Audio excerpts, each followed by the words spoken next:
사도신경은 삼위 하나님에 대한 고백에 이어서 교회에 대한 믿음을 고백합니다. 이처럼 기독교 신앙은 처음부터 성도들의 모임을 중요하게 여겨왔습니다. 왜냐하면 하나님께서 이것을 중요하게 여기셨기 때문입니다.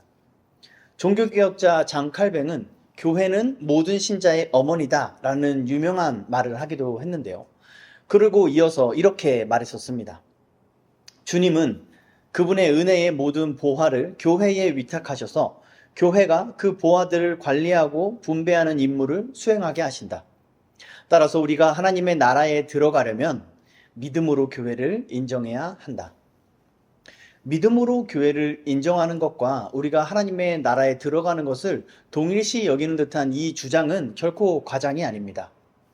성경은 구약에서나 신약에서나 한결같이 교회 공동체 안에서 신자의 구원을 말하고 있기 때문이죠. 하나님을 사랑한다면 교회를 사랑해야 합니다. 어떤 사람들이 말하듯이 난 예수는 믿지만 교회에 나가지 않는다라는 것은 성경은 그러한 것을 믿음으로 여기지 않습니다. 마찬가지로 하나님을 예배하려면 교회를 존중하고 또 인정해야 합니다. 이에 대해 장 칼뱅은 교회의 권위는 하나님께 아주 소중한 것이므로 그 권위를 침해하는 행위는 하나님 자신에 대한 침해로 간주한다 라고 설명합니다. 여기서 말하는 교회는 어떤 특정한 교회를 말하는 것은 아닙니다. 이 특정한 교회는 어느 지역에 있다라고 해서 지역교회라고 부릅니다. 여기서 말하는 교회는 그런 지역교회가 아닙니다. 여기서 말하는 교회는 공교회라고 부르는 교회인데요. 이 교회는 시공간을 초월해서 예수 그리스도를 머리 삼은 성도들의 모임을 부르는 표현입니다. 그래서 모든 지역교회는 이 공교회의 모습을 보여주기를 추구합니다. 저희 물방울 교회도 하나의 지역교회로서 거룩한 공교회의 모습이 나타나기를 그러한 교회 되기를 소망하고 있죠. 우리는 오늘 본문을 통해서 이 거룩한 공교회의 모습이 어떠한지를 함께 살펴보기를 원합니다. 그리고 그런 교회에 속한 성도들의 모습이 어떠해야 하는지 또한 함께 살펴봤으면 좋겠습니다. 그래서 개인주의와 권위의 상실의 이 시대 가운데에 우리는 어떻게 살아가야 하는지를 함께 생각해보는 시간이 되었으면 좋겠습니다. 먼저 1절과 15절을 다시 읽겠습니다.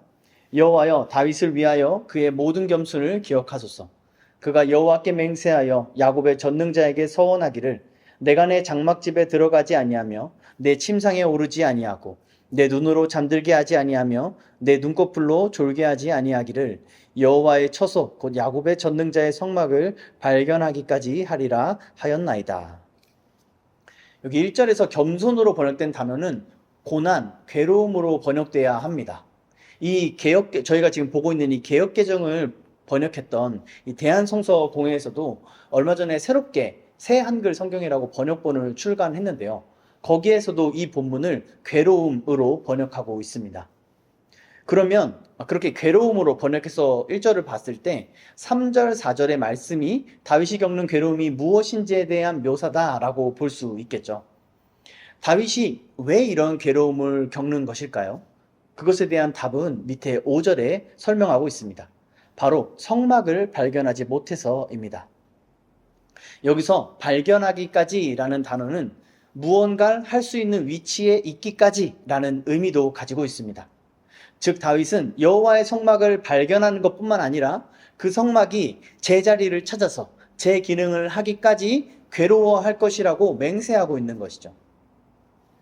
이 시편 찬송, 저희가 오늘 본 이 시편 본문은 사무엘하 5장에서 7장을 배경으로 하고 있는 것 같습니다. 사무엘하 5장을 보시면 다윗은 온 이스라엘의 왕이 됩니다. 그리고 곧바로 시온 산성을 빼앗습니다. 그리고 블레셋을 물리칩니다. 이때 블레셋을 기브온에서 몰아내게 되는데요. 이후에 이 기브온에 있는 산당에 이 여호와의 성막이 놓이게 됩니다. 그리고 이어서 6장에서는 다윗이 여호와의 언약궤를 가지고 오는 장면이 나옵니다. 이 언약궤는 기럇 여아림이라는 곳에 있었는데요. 거기서 이제 가져온 것이죠. 이따 살펴볼 텐데 이 기럇 여아림이라는 지명이 오늘 본문에도 나오고 있습니다. 다윗은 이 기럇 여아림에서 언약궤를 가져다가 기브온 산당에 있는 여호와의 성막에 둡니다. 그리고 솔로몬이 성전을 완성하기까지 여호와의 언약궤와 성막은 이 기브온 산당에 있게 되죠. 그 다음 7장에서는요, 다윗은 성전 건축을 사모합니다. 그때 나단 선지자를 통해서 하나님께 언약의 말씀을 듣게 되는데요. 이러한 내용들이 오늘 시편 본문 곳곳에서 발견할 수 있습니다. 다시 오늘 본문을 보시면 이 야곱의 전능자라는 표현이 있습니다. 여기서 이렇게 하나님을 야곱의 전능자라고 표현한 것은 창세기에 계시된 하나님을 의미한다고 볼 수 있습니다. 다시 말해서 이스라엘 민족과 언약하신 하나님을 부르는 표현인 것이죠. 다윗이 성막을 사모하면서 여호와께 맹세한 것은 바로 이 약속의 말씀에 근거한 것이었습니다. 다윗은 여호와 하나님을 사랑했습니다. 그래서 하나님과 더 깊은 관계로 나아가기를 원했죠. 그리고 그렇게 할 수 있는 방법은 오직 하나님의 말씀대로 행하는 것이다 라는 것을 다윗은 깨달았던 것입니다. 그래서 다윗은 모세를 통해 주신 약속의 말씀을 붙잡았던 것이죠. 다윗은 여호와의 성막이 회복되는 것을 자기 삶의 가장 중요한 목표로 여겼습니다. 그래서 다윗은 왕이 되자마자 이 목표를 이루는 데에 전심전력한 모습을 볼 수 있죠. 다윗은 궁극적으로 예배를 회복하기를 원했습니다. 그래서 다윗은 여호와의 언약궤와 여호와의 성막을 사모했던 것이죠. 이 두 가지는 여호와 하나님께서 직접 설계하신 것입니다. 그리고 여호와 하나님께서 친히 임재하신 곳이죠. 훗날 지어지는 성전 또한 바로 이러한 성막의 설계를 따라서 지어졌습니다. 그래서 여호와께서 그 성전에도 영광으로 임하셨던 것입니다. 교회도 마찬가지입니다. 어떤 사람들은 교회는 사람이 만든 것이고 그래서 신앙생활의 필수 요소가 아니라고 생각하지만 교회도 하나님께서 직접 설계하시고 하나님께서 임재하시는 곳입니다. 심지어 교회는 성자 하나님이신 그리스도의 몸이다 라고 성경은 말하고 있습니다. 장 칼뱅은 이 점을 언급하면서 이렇게 주장합니다. 우리가 예수 그리스도의 모든 지체와 교제하며 우리의 머리이신 그에게 붙어있지 않으면 어떤 하늘의 유업에 대해서도 결코 희망을 가질 수 없다. 교회의 연합과 상관없는 구원은 결코 존재하지 않음을 성경이 확증하기 때문이다. 그러므로 오늘날 신자에게 교회보다 중요한 것은 없습니다. 얼마 전에 살펴본 이 에베소서 1장의 말씀에서도 그렇고 성경은 삼위 하나님의 영광의 절정에 교회를 말하고 있기 때문입니다. 다윗이 언약의 말씀에 근거하여 성막을 사모했던 것처럼 성경에 약속된 하늘에 속한 모든 신령한 복은 교회를 떠나선 결코 누릴 수가 없습니다. 그런데 오늘날 많은 신자들은 세상의 풍조를 따라 살고 있는 것 같습니다. 모여서 예배드리는 것을 소홀히 여기면서 교회와 상관없는 프라이빗한 신앙생활이 존재하는 것처럼 여깁니다. 이것은 명백히 마귀에 속한 생각입니다. 많은 지역교회들이 왜 매번 수련회나 선교에 참여하라고 독려해야 하는 것일까요? 왜 교회 사역과 봉사에 참여하라고 독려해야 하는 걸까요? 참으로 많은 신자들이 서로를 섬기는 종으로 교회에 나오지 않기 때문 아닙니까?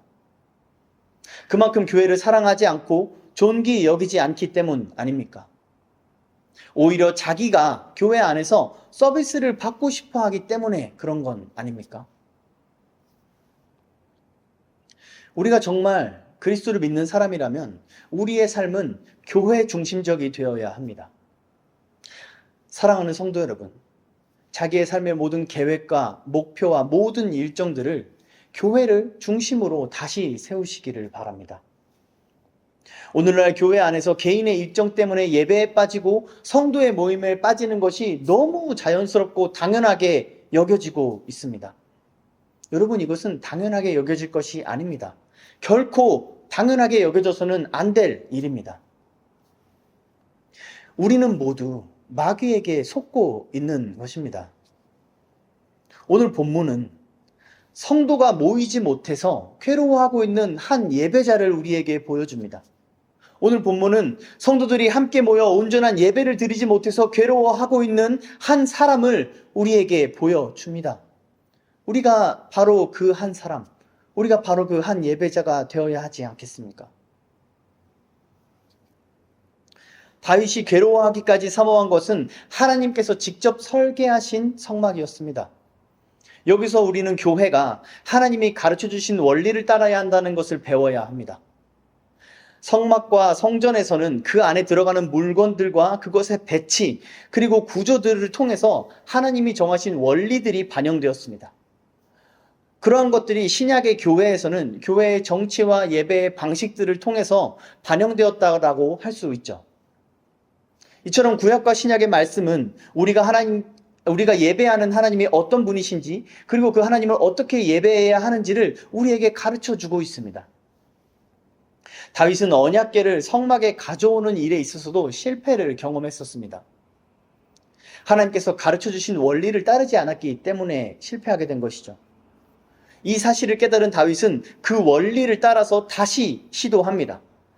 그제서야 언약궤를 성막에 옮겨 놓을 수 있게 됐죠.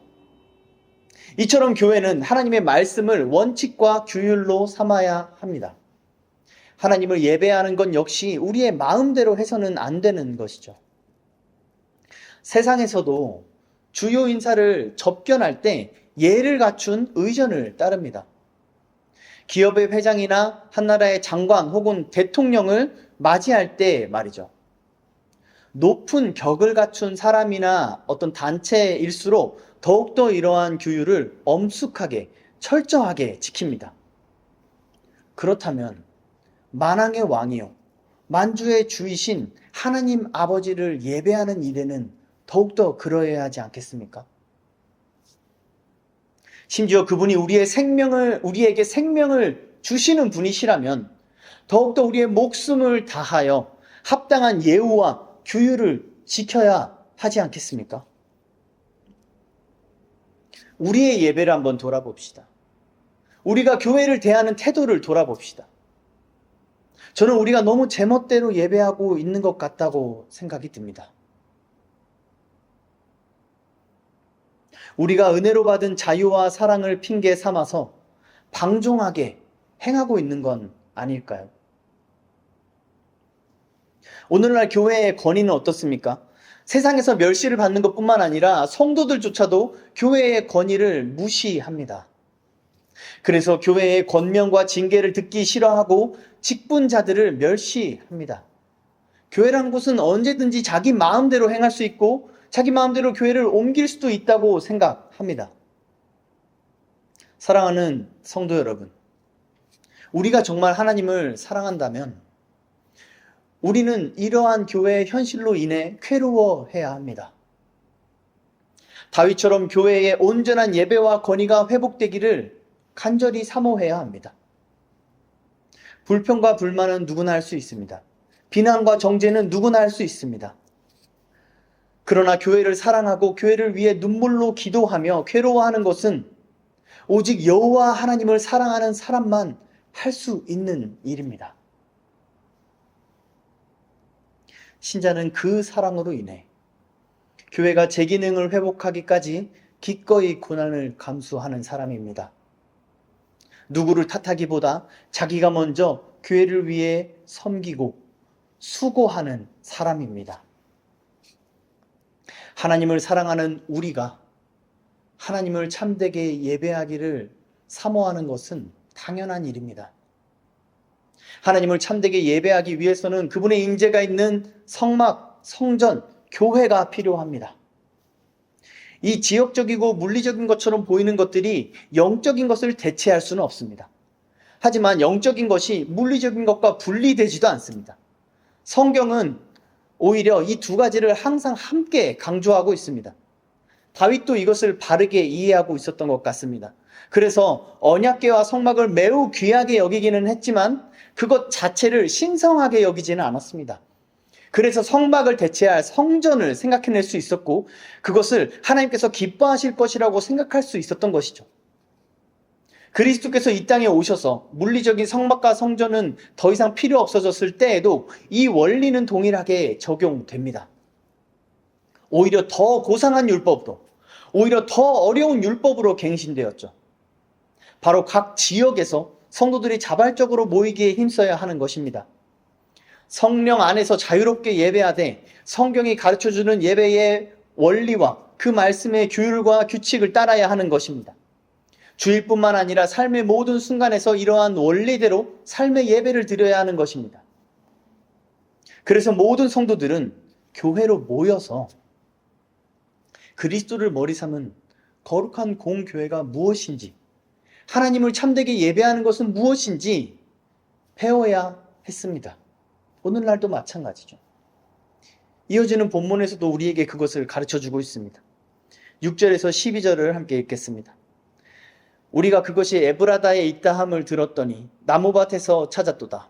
우리가 그의 계신 곳으로 들어가서 그의 발등상 앞에 엎드려 예배하리로다.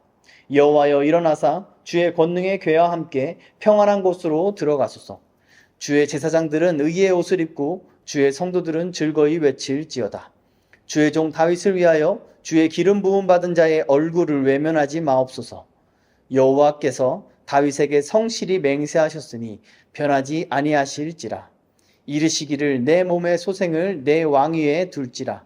내 자손이 내 언약과 그들에게 교훈하는 내 증거를 지킬진대. 그들의 후손도 영원히 내 왕위에 앉으리라 하셨도다. 아멘. 이 본문은 앞서 말씀드린 대로 언약궤를 옮기는 장면을 떠올리게 합니다. 여기서 나무밭으로 번역된 단어가 아까 말씀드린 기럇 여야림이라는 뜻으로도 이제 읽혀집니다. 그것을 말하는 것이죠. 또 7절에서 9절의 말씀은 언약궤를 성막으로 옮기는 행위가 하나의 예배였음을 보여줍니다. 그리고 10절에서 12절 말씀은 다윗의 이러한 마음과 실천이 하나님의 약속에 근거했다는 것을 다시 한번 우리에게 가르쳐주고 있죠. 다윗은 하나님의 약속을 신뢰했기 때문에 그 하나님을 예배하기를 간절히 사모했습니다. 하나님께서 다윗에게 하신 약속이 무엇이었을까요? 다윗의 후손에게 영원한 왕위를 주시겠다는 약속이었습니다. 즉 우리가 알다시피 다윗의 후손으로 오실 예수 그리스도에 대한 약속이었죠. 이 그리스도는 헬라어인데요. 이 헬라어를 히브리어로 메시아라고 합니다. 그리고 이 단어는 기름 부음 받은 자라는 의미를 가지고 있습니다. 다윗이 언약궤와 성막을 온전히 회복해서 하나님께 참된 예배를 드리기를 사모했던 그것은 그가 받은 약속 그 메시아, 곧 그리스도를 향한 신실한 마음이었던 것을 우리는 본문을 통해 확인할 수 있습니다. 그 약속의 내용을 말하고 있는 11절, 12절을 보시면 교훈하는 내 증거라는 말이 있습니다. 이것은 문맥상 10계명에 기록된 돌판을 의미하는 것으로 볼 수 있는데요. 그 돌판이 8절에서 말하는 주의 권능의 궤 안에 있었기 때문입니다. 이 10계명의 율법은 하나님의 말씀이면서 동시에 그 말씀 전체를 상징하는 표현이기도 합니다. 12절에서 우리는 하나님의 말씀을 지키는 것이 하나님께서 다윗과 맺은 언약의 중요한 요소임을 또한 알 수 있습니다. 따라서 여호와께서 성실히 맹세하신 약속을 신뢰했던 다윗은 하나님의 말씀을 신실하게 지켰고 그 순종은 여호와의 권능의 궤와 성막을 발견해서 참된 예배를 드리는 것으로 실천되었던 것입니다. 참된 예배의 필수 요소는 이 두 가지라고 할 수 있습니다. 바로 하나님의 약속의 말씀인 성경과 그 말씀을 중심으로 세워진 거룩한 성전이죠. 그리고 여호와 하나님을 경외하는 사람들이 그곳에 모여서 간절히 사모하는 마음으로 하나님을 경배하는 것입니다. 7절에서 9절은 그러한 예배를 묘사합니다. 먼저 가운데 8절을 보시면 이들은 자기 자신의 평안이 아니라 하나님의 평안을 구하고 있는 모습을 볼 수 있습니다. 이것은 교회에서 자기의 평안을 구하는 우리들의 모습과 대조적이죠. 또 7절에서 이들은 하나님을 두려워하며 그 앞에 엎드리고 있음을 볼 수 있습니다. 엎드려 예배하는 건 하나님의 주권을 인정하며 그 앞에 항복하고 그의 은혜를 구걸한다는 뜻입니다. 이와 상반되게 9절을 보시면 크게 즐거워하면서 예배하는 모습을 또 볼 수 있습니다. 이처럼 참된 예배에는 이 두 가지 두려움과 즐거움이 공존하고 있습니다. 예배를 받으시는 하나님과 예배를 드리는 사람 사이에 커다란 차이 때문이죠. 사실상 하나님을 예배할 수 있는 사람은 아무도 없습니다. 거룩하신 하나님 앞에 죄인인 인간은 죽을 수밖에 없기 때문이죠. 그래서 하나님의 영광의 임재 앞에서 구약의 사람들은 모두 두려워 떨었습니다. 신약에서도 예수님께서 영광의 모습으로 나타나셨을 때 제자들도 두려워했습니다. 이처럼 아무도 하나님 앞에 나아갈 수 없고 하나님을 예배할 수 없다는 것이 성경이 우리에게 가르쳐주고 있는 사실입니다. 구약에서도 그랬고 신약에서도 그랬고 오늘날에도 마찬가지겠죠. 우리가 죄인이라는 사실은 변하지 않고 하나님께서 하나님 대신 또한 변하지 않기 때문입니다. 그런데 하나님께서 특별하게 허락하신 사람은 하나님을 예배할 수 있습니다. 이것을 8절에서 의의 옷을 입었다라고 표현하고 있죠. 이것은 하나님을 예배할 수 있는 합당한 자격을 갖춰야 함을 의미합니다. 어떤 사람들은 하나님의 크신 사랑을 강조하고 싶어서 하나님께서 아무런 조건이나 제한 없이 모두를 받아주신다고 말합니다. 이것은 거짓말입니다. 성경 어디에서도 허락하지 않는 것을 자기 마음대로 허락하는 매우 오만한 죄이기도 하죠. 의라는 자격을 갖춘 자만이 하나님을 예배할 수 있습니다. 그리고 이 원칙은 절대 영원히 변하지 않을 것입니다. 이 원칙은 죄인들을 두렵게 만듭니다. 왜냐하면 우리가 죄인들이 의의 옷을 입은 것이지 의인이 된 것이 아니기 때문입니다. 이것이 성도들이 겪는 딜레마입니다. 그리스도의 보혈의 능력으로 의롭다 여김을 받고 있지만 자기의 실체가 여전히 추악한 죄인이라는 사실을 알고 있기 때문이죠. 그래서 우리는 하나님을 예배하는 모든 순간에 두려움을 느끼게 됩니다. 이것이 그 영혼이 살아있고 하나님을 바르게 이해하고 있는 사람의 정상적인 반응입니다. 하지만 한편으로 이 동일한 원칙이 우리로 하여금, 죄인들로 하여금 즐거움을 느끼게 합니다. 죄인들에게 의의 옷을 입혀주신 하나님의 놀라운 은혜와 자비 때문이죠. 그래서 죄인들은 자신이 하나님을 예배할 수 있다는 그 사실 자체를 크게 기뻐하고 즐거워하는 것입니다. 이것이 의롭다 칭함을 받은 신자들의 예배에 공존하는 것입니다. 하나님을 알면 알수록 그분을 즐거워할 수밖에 없고 동시에 두려워할 수밖에 없습니다. 이 두 가지 균형이 신앙생활에 있어서 매우 중요합니다. 이 균형을 잘 지킨 예배자 다윗은 하나님의 약속을 신뢰했습니다. 그 약속은 그리스도에 관한 것이어서 10절에서 그리스도의 얼굴을 구하고 있습니다. 사도 바울은 고린도후서 4장 6절에서 그리스도의 얼굴에 하나님의 영광을 아는 빛이 나타났다라고 말하고 있습니다. 하나님의 영광을 아는 사람은 그리스도의 얼굴을 사모하고 그리스도의 얼굴을 사모하는 사람은 참된 예배를 사모하고 참된 예배를 사모하는 사람은 하나님의 말씀과 교회를 사모합니다. 그리고 그 예배의 자리, 하나님의 말씀과 교회에서 드리는 그 예배의 자리에서 임재하시는 하나님의 영광을 보게 되는 것이죠. 그렇게 하나님의 영광을 알게 되고 그 영광을 우리에게 알려주신 그리스도의 얼굴을 또 사모하게 됩니다. 이것이 참된 예배를 드리는 신자가 누리는 선순환이라고 말할 수 있을 것입니다.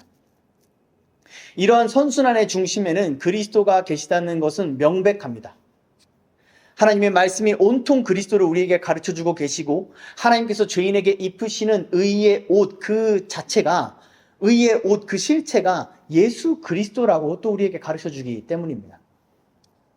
그런데 우리가 이 예수 그리스도와 연합하고 또 교제하는 방법은 하나님의 말씀밖에 없습니다. 그래서 결론적으로 우리는 신중하게 말씀을 따라 살아야 하는 것입니다. 말씀을 따라 예배해야 하는 것이죠. 우리의 공예배와 각자의 삶의 예배에서 성도의 모임으로서의 예배와 성령이 거하시는 각 사람의 그 몸인 교회에서 그렇게 해야 합니다. 우리가 말씀대로 살아야 할 이유는 단순히 더 선한 사람이 되기 위함이 아닙니다. 말씀대로 살지 않는 것은 하나님을 예배하지 않는 큰 죄이기 때문입니다. 말씀대로 살지 않으면서 어떻게 하나님의 영광을 알 수 있겠습니까? 말씀대로 살지 않으면서 어떻게 그리스도의 얼굴을 구한다라고 말할 수 있겠습니까? 말씀대로 살지 않으면서 어떻게 참된 예배를 알고 어떻게 참된 예배를 드릴 수 있겠습니까? 말씀대로 사는 사람은 다윗처럼 많은 괴로움을 겪습니다. 사랑하는 마음이 너무 커서 상사병에 걸린 사람처럼 하나님의 영광을 너무 사모해서 그리스도의 영광을 너무 사모해서 괴로워하는 것이죠. 그러한 은혜를 맛볼 수 있는 참된 예배를 드리고 싶어서 매우 괴로워합니다. 그래서 하나님의 말씀, 거룩한 교회를 간절히 사모하는데 그것에 방해가 되는 자신의 죄악이 너무 커서 자기 자신으로 인해 가슴을 치며 괴로워하는 것입니다.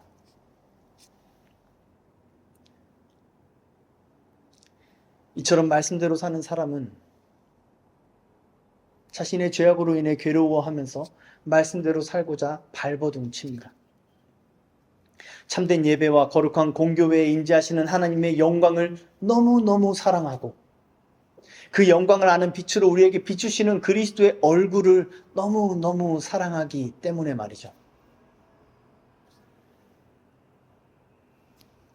사랑하는 성도 여러분, 하나님을 향한 여러분의 마음은 어떠십니까? 오늘 예배의 자리에 나오신 여러분의 지금 마음은 어떠십니까? 교회를 생각하는 여러분의 마음은 또 어떠십니까? 주일에 이렇게 교회에 나와 예배를 드리는 성도님들이라면 우리가 말씀대로 살아야 한다는 것을 다 알고 계시고 동의하실 것입니다. 그런데 알고 동의한다고 해서 그렇게 살아가고 있는 건 아니죠.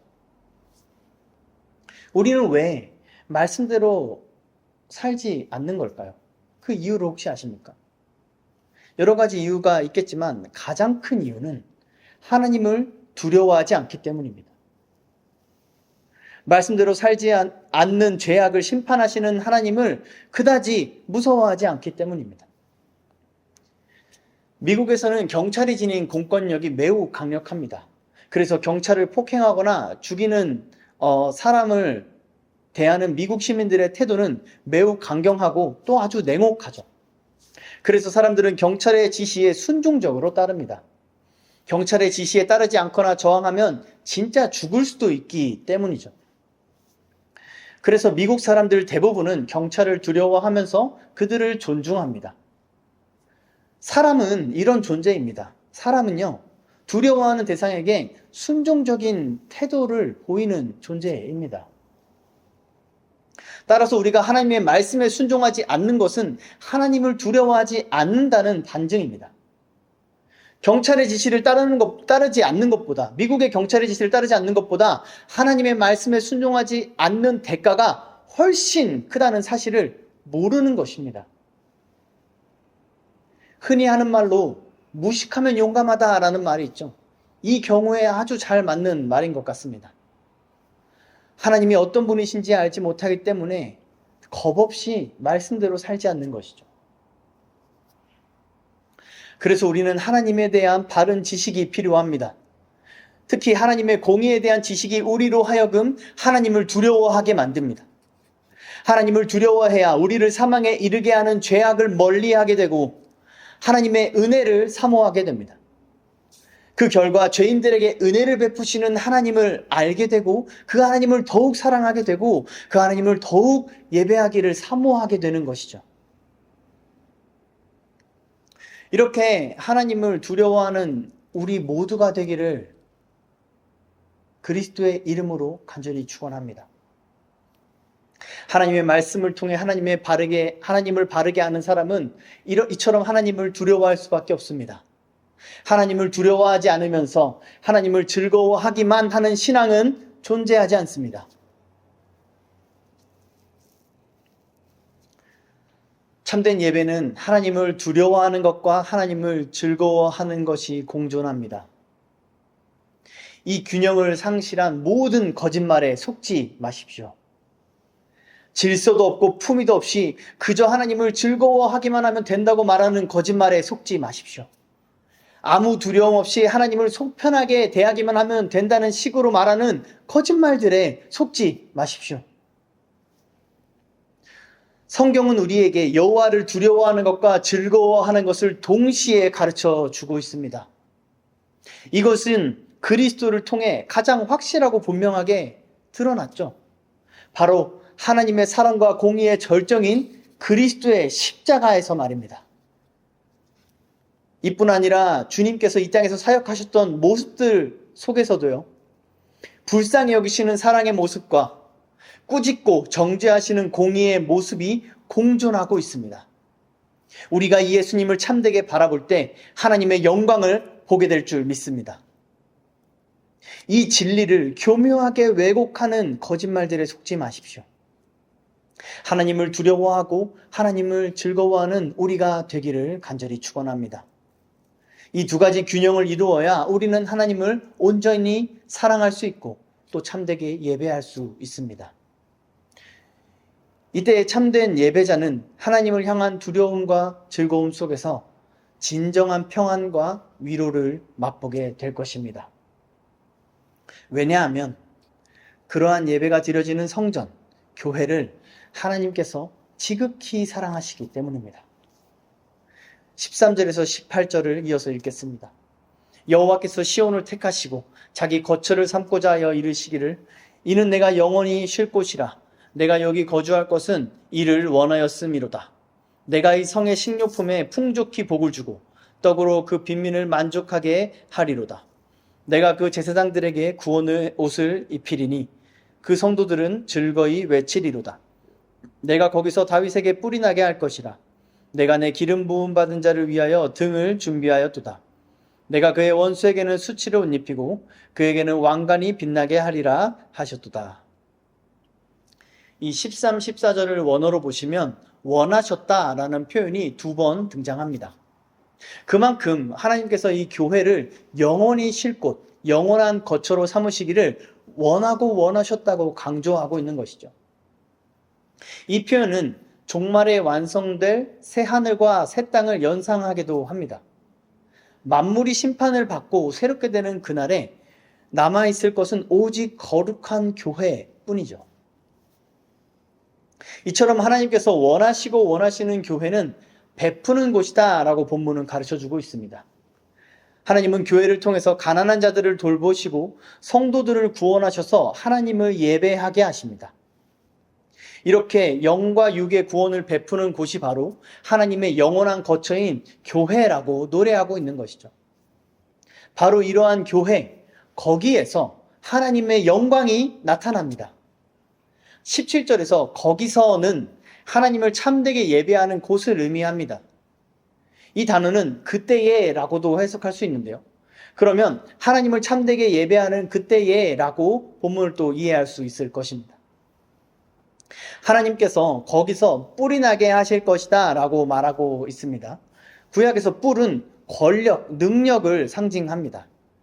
따라서 하나님을 참되게 예배할 때에 하나님의 능력이 나타난다고 본문은 말하고 있는 것입니다. 또한 하나님을 참되게 예배하는 거룩한 공교회에 하나님의 능력이 나타난다고도 하는 것이죠. 또한 여기서 등을 준비하였도다 라고 말하고 있습니다.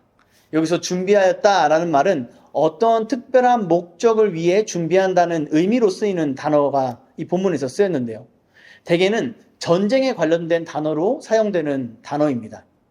본문에서도 그렇게 사용됐다는 것을 18절에 이제 대적이 등장하는 것을 통해서 또 확인할 수 있습니다. 그러면 그렇게 준비되어지는 이 등불이죠. 이 등은 무엇일까요? 시편 119편에서는 주님의 말씀이 등이고 불이다 라고 설명하고 있습니다. 이러한 의미가 오늘 본문에도 적용될 수 있을 것 같은데요. 그래서 기름 부음 받은 자를 위하여 준비된 등을 우리는 그리스도의 말씀, 곧 복음이다 라고 이해할 수 있습니다. 이렇게 여호와께서 뿔이 나게 하시고 등을 준비하게 하신 결과 18절에서 대적들은 수치를 옷 입게 된다고 말하고 있습니다. 이것은 위에 16절과 대조되는 말씀입니다. 여호와께서 제사장들에겐 구원을 옷 입히시고 위에 8절에서는 의의 옷을 입히십니다. 그러나 대적들에게는 수치를 옷 입히시죠. 그리고 마침내 왕관이 빛나게 하리라 라고 말씀하고 계십니다. 이것은 죽음을 이기시고 부활하셔서 만왕의 왕이 되신 예수 그리스도의 승리를 가리킵니다. 또 다른 한편으로 기름 부음 받은 자로서 대제사장이 되신 예수님을 의미하기도 합니다. 여기서 사용된 히브리어 단어가 대제사장이 머리에 쓰는 것을 설명할 때 사용되는 단어이기도 하기 때문입니다. 이처럼 하나님께서는 교회를 자신이 영원히 쉴 거처로 삼으시기를 원하고 계십니다. 그리고 그 교회는 죽음을 이기시고 부활하신 그리스도의 권능과 승리가 찬란하게 빛나는 곳이죠. 이를 위해 하나님께서는 등불과 같은 진리의 말씀을 준비하십니다. 교회는 이 말씀을 통하여 그리스도의 승리에 참여하고 의와 구원의 옷을 입게 되는 것입니다. 따라서 하나님께서 원하시는 교회를 성도들도 원하는 것이 마땅합니다. 교회를 향한 하나님의 사랑과 영원한 임재를 통해 교회는 거룩해지고 영화로워지기 때문입니다. 이것을 원하지 않는 사람은 불신자입니다. 신자라면 영광의 주님을 만나기를 원하는 게 당연하지 않습니까? 그리고 영광의 주님은 성경이 말하기를 교회 안에 영원히 거하시고 교회를 통해서만 나타나신다고 말하고 있다면 신자는 교회를 어떻게 여겨야 하겠습니까? 이러한 하나님의 말씀을 믿는 신자라면 교회 밖에서 교회와 상관없이 하나님의 임재를 기대할 수 있을까요? 그런 사람들은 말씀을 믿지 않거나 말씀에 무지하거나 둘 중 하나일 뿐입니다. 신자는 단순히 이 교회를 사모하기만 하는 것은 아닙니다. 구원과 의로 옷 입어야 하고 또 등불을 준비해야 합니다. 바로 진리의 말씀에 근거한 참된 예배를 드리는 것입니다. 많은 사람들이 교회를 위하는 것이라 생각하면서 교회를 비난하고 비판합니다. 그런데 비난과 비판으로 무엇을 바꿀 수 있다는 생각은 매우 미련하고 또 교만한 생각입니다. 세상의 지혜자들도 이러한 사실을 알고 있죠. 하물며 그 대상이 하나님께서 영원히 거하시고 사랑하시는 교회라면 더욱 그러합니다. 누구든지 교회를 판단하기에 앞서서 이 교회가 하나님께 어떠한지를, 하나님께서 이 교회를 어떻게 여기시는지를 한번 생각해 봐야 합니다. 설령 그 교회가 우리의 눈에 매우 잘못된 지역교회다라고 해도 말이죠. 누구든지 이렇게 겸손하고 지혜롭게 교회를 살피는 사람은 교회를 사랑하게 될 수밖에 없습니다. 마음에 드는 구석이 전혀 없고 자기 속을 새까맣게 태우는 질만 골라 한다 해도 가족이니까 피부치니까 사랑할 수밖에 없다라고 고백하는 것처럼 교회를 사랑하게 될 수밖에 없습니다. 사랑. 어쩌면 교회에서 가장 중요한 것이 바로 이 사랑일 것입니다. 교회는 하나님의 사랑을 알게 하는 목적으로서 우리에게 주어진 것이나 다름없기 때문이죠. 요한복음 17장에서 예수님은 이렇게 기도하십니다. 곧 내가 그들 안에 있고 아버지께서 내 안에 계시어 그들로 온전함을 이루어 하나가 되게 하려 함은 아버지께서 나를 보내신 것과 또 나를 사랑하심 같이 그들도 사랑하신 것을 세상으로 알게 하려 함이로소이다. 그래서 사도들이 교회에 편지할 때마다 하나같이 서로 사랑하라 라고 권면하고 있는 것입니다. 어떠한 이유에서든지 싸우지 말고 화목하게 사이좋게 지내라는 것이죠. 성도가 서로 사랑하는 것은 단순히 도덕적인 겉면은 아닙니다. 성도가 서로 사랑하는 것은 다분히 영적인 일입니다. 이것은 마치 혈액순환과 같은 것입니다. 그리스도의 몸인 교회는 각 지체가 가지고 있는 그리스도의 피를 서로에게 흘려보냄으로써 세워져 가고 강건해져 가는 것입니다. 그리고 성도가 서로 사랑할 때 진정으로 우리는 함께 예배할 수 있습니다. 우리의 신앙생활은 함께 모여서 드리는 예배를 통해서만 성장할 수 있습니다. 성경은 신자들에게 머리이신 그리스도께로 자라나라 라고 권면하고 있는데요. 이건 어떤 교회 프로그램에 참여하거나 경건해 보이는 여러 가지 종교 활동을 한다고 해서 이루어지는 것이 아닙니다. 오직 함께 모여드리는 공예배를 통해서만 이루어지는 성장입니다. 구약의 제사들을 한번 생각해 봅시다. 예배자가 어디에 살든지 예배를 드리려면 오직 예루살렘에 있는 성전으로 와야 했습니다. 그리고 무조건 제물을 들고 가야 했습니다. 여러분, 예배는 유료입니다. 예배는 유료예요. 그런데 이 제물은요, 흠이 없는 것으로 하나님께 드려져야 했습니다. 제물로 쓰일 소나 양을 성전까지 끌고 가면서도 그 소나 양에게 상처가 나서 흠이 생기지 않도록 신경을 쓰고 조심조심 하면서 가야 했던 것입니다. 예배를 드리러 가는 그 과정에서부터 말이죠. 그렇게 성전에 도착했다고 끝이 아닙니다. 직접 그 제물을 죽이고 도축하는 고된 작업을 예배자가 직접 해야 했습니다. 신약에 와서는 더 이상 이런 짐승 제사를 드리지 않아도 되고 또 성전에 가야만 했던 것도 아닙니다. 하지만 이제는 짐승이 아니라 자기 목숨을 걸고 예배를 드려야 했죠. 우리는 고작 전염병이 무서워서 모이지 않았었지만 초대교회 성도들에게 모이지 않을 어떠한 핑계도 허락되지 않았습니다. 그것을 어긴 사람은 모여서 드리는 예배에도 합당한 질서와 규율이 또 존재했습니다. 그 질서와 규율은 아까 앞서 설명드린 것처럼 구약의 율법보다 어떤 면에서 더 어렵고 더 고상한 것들이었죠.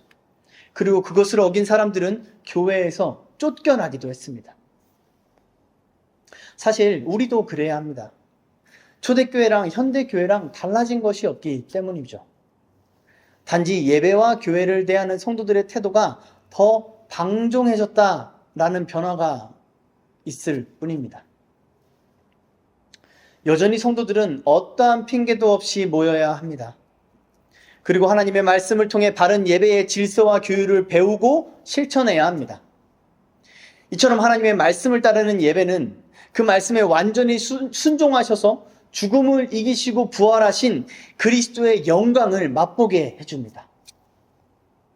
그러므로 사랑하는 성도 여러분, 매일 주일에 드려지는 공예배를 온전하게 세우시기를 바랍니다. 그러기 위해선 주일을 거룩하게 구별해야 합니다. 웨스트민스터 신앙고백서에서는 이렇게 말하고 있습니다. 안식일은 주님께 거룩하게 지켜야 한다. 사람들은 마음을 올바로 준비하고 일상적인 일들을 미리 잘 처리하고 나서 세상의 직업과 오락에 관한 생각이나 말이나 행동을 일체 중단하고 온종일 거룩한 안식을 취해야 할 뿐 아니라 공적으로나 사적으로 예배를 드리고 부득이한 의무를 처리하며 긍휼을 베푸는 일에 온전히 시간을 바쳐야 한다. 6일 동안 일상을 살면서 우리는 주일에 드려지는 예배를 준비해야 한다는 말입니다. 거룩하신 하나님을 예배하기 위해 거룩한 하나님을 예배하기에 합당한 자로서 자신을 준비하는 것이죠. 즉 자신의 생각과 행동, 그것들을 다스려야 하는 것입니다. 우리가 아무리 노력한다고 해서 죄를 안 짓거나 의로워질 수는 없지만 그렇다고 해서 거룩해지기 위해 힘쓰지 않는 것은 은혜를 받은 자로서 매우 배웅망덕한 태도이죠. 또한 우리의 공적인 일이나 사적인 일을 주일에까지 가져오지 않도록 해야 합니다. 주일에는 그러한 일들을 행하는 것뿐만 아니라 그러한 일들을 생각하는 것 때문에 우리가 온전히 예배에 집중하지 못하는 일이 있어서는 안 됩니다. 그런 것은 주의를 거룩하게 지키는 것이 아니기 때문입니다. 주의를 거룩하게 지키는 것은 모든 오락을 중단하는 것입니다. 세상에는 우리의 육신을 즐겁게 하는 것들이 정말 많이 있습니다.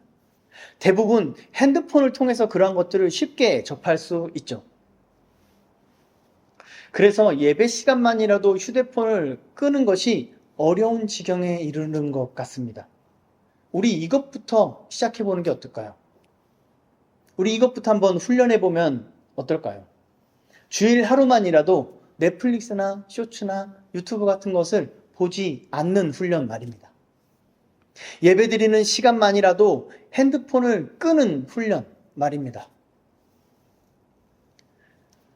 세상의 오락을 생각하거나 그것을 행하는 것이 아니라 그 대신에 공예배에 집중하고 예배 외의 시간에는 성도들이 서로 모여서 함께 말씀을 보거나 기도하거나 믿음 안에서 교제하는 것을 한번 훈련해 보는 것입니다. 그리고 긍휼을 베푸는 일, 곧 구제와 봉사와 섬김에 모든 주일의 시간을 다하는 훈련 말입니다. 이러한 것들을 우리가 하나하나 실천해 나가야 할 것입니다. 이렇게 하루 종일 말씀과 기도와 예배로 가득 채우는 것이 처음에는 매우 힘들고 지루하게 느껴질 수 있습니다. 그런데 그렇다는 게 무엇을 의미하는지 아십니까? 그만큼 우리가 하나님으로부터 멀리 떠나 있었다는 것을 의미하는 것입니다. 우리는 실제로는 말씀이나 예배나 교회를 소홀히 여기면서, 경홀하게 여기면서 스스로 신앙생활을 어느 정도 잘하고 있다는 착각에 빠지곤 합니다.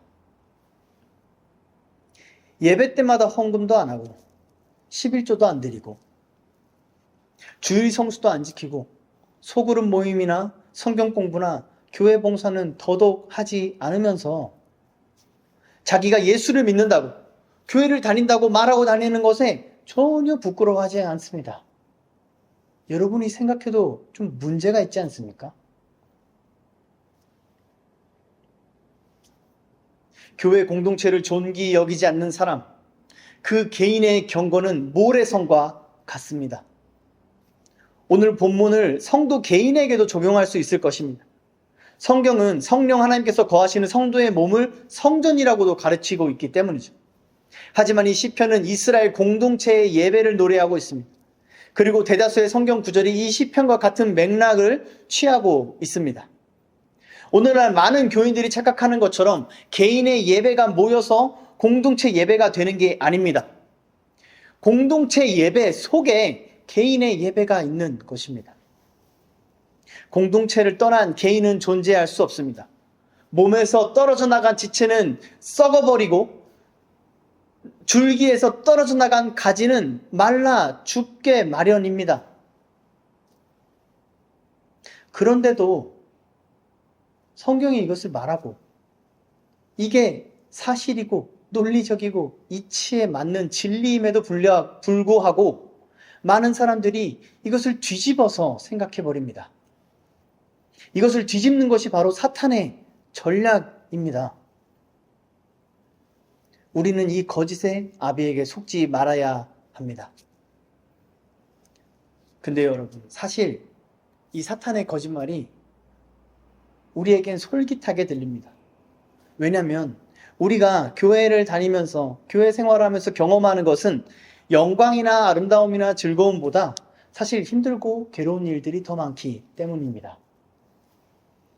공동체는 우리를 힘들게 합니다. 죄인들이 모이는 것은 그야말로 고난의 구덩이와 같습니다. 그러나 오늘 본문 1절의 말씀처럼 여호와 하나님께서 그 모든 괴로움을 기억하실 것입니다. 우리는 교회를 위하여 고난을 당하신 다윗의 자손을 통해 이것을 확신할 수 있습니다. 이 약속을 확신할 수 있습니다. 다윗의 자손이신 예수님은 교회를 위하여 고난을 당하셨습니다.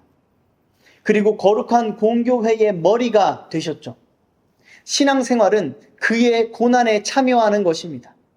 그의 고난을 통해 영광에 이르는 것입니다. 사랑하는 성도 여러분, 이 사실을 믿으십니까? 이 복음을 믿는 사람은 그리스도의 고난에 참여하는 것이 특권이라는 사실을 깨닫고 이해하고 받아들입니다. 그래서 그 특권을 누리게 해주는 교회를 더욱더 사랑하고 섬기게 되는 것입니다. 그렇게 교회에 참여하는 성도는 하나님을 두려워하고 즐거워하면서 그리스도의 얼굴에 나타난 하나님의 영광을 아는 빛을 바라보게 됩니다. 우리가 거룩한 공교회를 믿는다고 고백하는 것은 이러한 의미입니다. 아무 뜻도 모르고 주문을 외우듯이 사도신경을 외우면서 교회를 사랑하지도 않고 예배도 귀하게 여기지 않는 위선을 우리 이제는 그만합시다. 신앙생활을 한답시고 성경 통독이나 필사나 여러 가지 종교 활동은 열심히 하면서 정작 내 옆에 있는 성도를 사랑하지 않는 위선을 이제 우리는 그만해야 할 것입니다. 이제는 하나님께서 말씀을 통해 우리에게 가르쳐 주신 거룩한 공교회와 거기서 드리는 참된 예배를 간절히 사모해야 할 줄 믿습니다. 그러한 우리 모두가 되기를 우리 주 예수 그리스도의 이름으로 간절히 축원합니다. 함께 기도하겠습니다.